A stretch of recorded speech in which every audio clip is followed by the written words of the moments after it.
నమస్తే మన Andhra Telangana March 24 news కి స్వాగతం. నా పేరు దేవి. నేటి వార్తలు.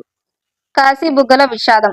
కాశీబుగ్గ వెంకటేశ్వర స్వామి ఆలయంలో తొక్కిసలాటలు మృతి చెందిన భక్తులకు వైఎస్ఆర్సీపీ భీమవరం నియోజకవర్గం ఆధ్వర్యంలో శ్రద్ధాంజలి కార్యక్రమం నిర్వహించారు. నాయకులు ముద్దునూరి ప్రసాదరాజు, ఎమ్మెల్సీ కౌరు శ్రీనివాస్, మేడిద జాక్సన్, కామన నాగేశ్వరరావు తదితరులు పాల్గొని మృతుల కుటుంబాలకు 25 లక్షల రూపాయల ఎక్స్గ్రేషియా ప్రకటించాలని ప్రభుత్వాన్ని డిమాండ్ చేశారు. టీవీలో కనపడుతూ మాట్లాడిన సందర్భంలో ఇది ప్రైవేట్ ఆలయం, మాకు చెప్పుకుంటే మేము భద్రత కల్పించి ఉండేవాళ్ళం అని మాట్లాడారు. అంటే ఒక ఆలయాన్ని పరిరక్షించేటువంటి అవసరం ప్రభుత్వానికి లేదా అని చెప్పేసి మేము అడుగుతున్నాం. ఇదేంటంటే ప్రైవేట్ ఆలయం అయితే మీరు రక్షణ కల్పించారా భక్తులకి? మరి గతంలో కూడా మరి పుష్కరాల టైంలో కూడా మరి ఆయన యొక్క అంగు ఆర్పాటాలు, ఆయన పబ్లిసిటీ, ఎక్కడికి వెళ్ళినా పబ్లిసిటీ అనేటువంటి పిచ్చ మీద ఉంటాడు ఆయన.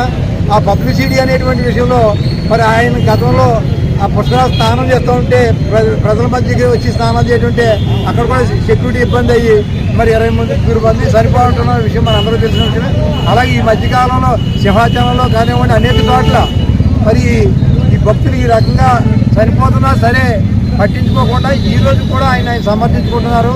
మరి ఇదే రకంగా కొనసాగినట్లయితే మరి రాష్ట్ర వ్యాప్తంగా ప్రజలందరూ కూడా ఉద్యమం చేయాల్సి వస్తుందని చెప్పేసి సందర్భంగా తెలియజేసుకుంటూ మరి అసమర్థతని మీరు రక్షణ ఇవ్వకపోతే ఈ ప్రభుత్వాన్ని తక్షణమే రాజీనామా చేయమని చెప్పేసి మేము డిమాండ్ చేస్తాం. కూటమి ప్రభుత్వం ఏర్పడి సుమారుగా 16-17 మాసాలు కావస్తుంది. మరి రాష్ట్రంలో చూసుకుంటే ప్రజల మాన ప్రాణాలకు రక్షణ లేకుండా పోయినటువంటి పరిస్థితి ఈరోజు వరకు కూడా మనం చూస్తూ ఉన్నాం. మరి నిన్నటి రోజున కాశీబుగ్గలో జరిగినటువంటి ఇన్సిడెంట్ చూసినప్పుడు మరి వెంకటేశ్వర స్వామి మరి ఆయన గుడిలోకి వెళ్ళి వచ్చినటువంటి భక్తులు మరి ఇబ్బంది పడి మరి 9 మంది చనిపోతే మరి ఈ ప్రభుత్వం నిమ్మకు నీరెత్తినట్టు అది ఒక ప్రైవేటు దేవాలయము, అక్కడ ప్రభుత్వానికి ఏమిటి సంబంధం అన్నట్లుగా మాట్లాడినటువంటి విధానం చూస్తూ ఉంటే మరి అసలు ఈ ప్రభుత్వాన్ని మరి అసలు నిర్లజ్జగా మాట్లాడుతున్నటువంటి ఈ ప్రభుత్వ నాయకుల్ని, ఈ ప్రజానాయకుల్ని ఏమన్నాలో అర్థం కానటువంటి పరిస్థితి.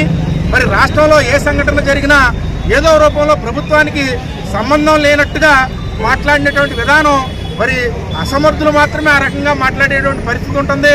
మరి రాష్ట్రంలో మీరు అధికారాన్ని చెలాయిస్తూ అన్ని రకాలుగా మరి ఎదుటి వాళ్ళని ఇబ్బంది పెట్టాలన్నప్పుడు వారి మీద తోసేయడం, మీ మీదకి ఏదన్నా వస్తే అది మాకు సంబంధం లేదని చెప్పేటువంటి ఈ నిర్లజ్జాకరంగా మీరు ముందుకెళ్తున్నటువంటి విధానాన్ని 100% వైఎస్ఆర్ కాంగ్రెస్ పార్టీగా మేము ప్రశ్నిస్తాం. ఖచ్చితంగా ఈ రాష్ట్రంలో జరుగుతున్నటువంటి అన్యాయాల్ని వైఎస్ఆర్ పార్టీ ఎప్పటికప్పుడు ప్రశ్నిస్తూనే ఉంటుంది. ప్రగాఢ సానుభూతిని తెలియజేస్తున్నాం.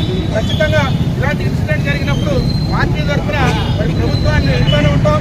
మరి మొన్నటి రోజున సంఘటన జరిగినప్పుడు వస్తు దహనం చేసిన ఎప్పటికప్పుడు ఎత్తు చూపుతూ ఉంటాం, ప్రభుత్వ వైఫల్యాలను ఎండగడుతూ ఉంటాం, ప్రజల పక్షాన పోరాడతామని చెప్పేసి ఈ సందర్భంగా తెలియజేస్తాం. పోరాటం చేస్తున్నాం. సమాజంలో ఏ కార్యక్రమం జరిగినా, ఏ మతాల కార్యక్రమాలు జరిగినా అన్ని చోట్ల మాకు భద్రత కావాలి.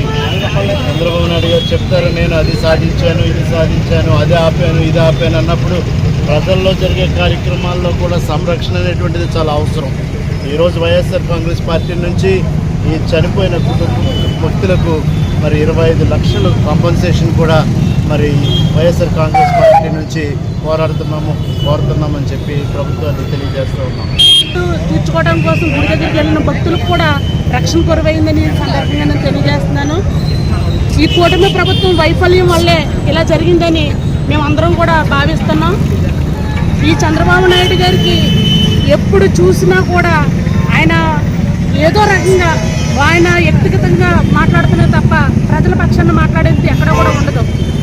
ఎలా జరిగితే ఏంటి, భక్తులు చనిపోయారా లేదా దాన్ని కనీసం స్పందించకుండా మరి దాన్ని వేరే రకంగా కూడా మాట్లాడటం అన్నది చాలా బాధాకరమైన విషయం. అది ప్రైవేటు సంస్థ అని చెప్పడం కూడా చాలా దురదృష్టకరం. ఏదేమైనా అప్పుడు కూడా గతంలో కూడా మరి చంద్రబాబు నాయుడు 2014లో కూడా చూసుకున్నట్లయితే పుష్కరాల్లో కూడా మరి ఎంతమంది భక్తులు చనిపోయారు అన్నది కూడా మనం చూసాం. మళ్ళీ ఈ 16 నెలల్లో కూడా మన శ్రీకాకుళం, ఈరోజు శ్రీకాకుళం, మన తిరుపతి, అంతకుముందు అనేకమైన చోట్ల ఈ రక్షణ కల్పించలేని ఈ ప్రభుత్వం ఉంటే ఏంటి, ఓడతాయేంటి?